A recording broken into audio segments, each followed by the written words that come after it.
At Contact Manufacturing, we love to come up with ideas how we can give back to help people. We have donated mixer trucks in the past to different organizations, and all the money that they raise and they get goes right back to helping families. That's what we're about. Each of the individual organizations that we chose to work with this year, we looked at quite a few and we settled on these for various reasons, but we really wanted to make the most impact per family or per individual. That's very important to us. The partnership with Contact Manufacturing is incredible. It allows us to really be there for families during their time of need. It allows us to put a roof over their heads, to provide meals, to provide activities, and really give them the opportunity to build lifelong relationships with people that are undergoing a similar situation. Contact Manufacturing and partners in the community really become part of our Ronald McDonald House family.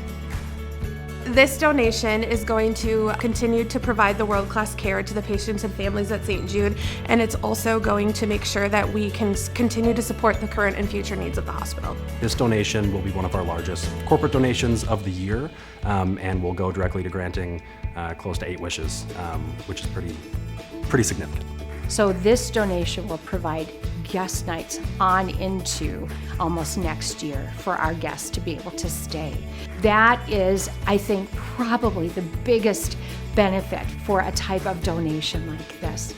I think they really took an innovative approach to doing good by auctioning off what they do. You look at how many different organizations they touch, and obviously I think it's commendable for them what they did, and really great for their employees to get around such a great cause. There's over 4,000 individual pieces that go into building a mixer. And depending on what the truck is and what component it is, if you involve the manufacturing fabrication side, there's over 200 people that will have a direct hands-on involvement for each of these trucks that get processed. I think the spirit of Contact is really everybody's pride in their workmanship. We've been very blessed at Contact Manufacturing. We've built a great company with a great brand, and we have great customers. The industry we serve is none better. Every part of this donation has got a customer attached to it.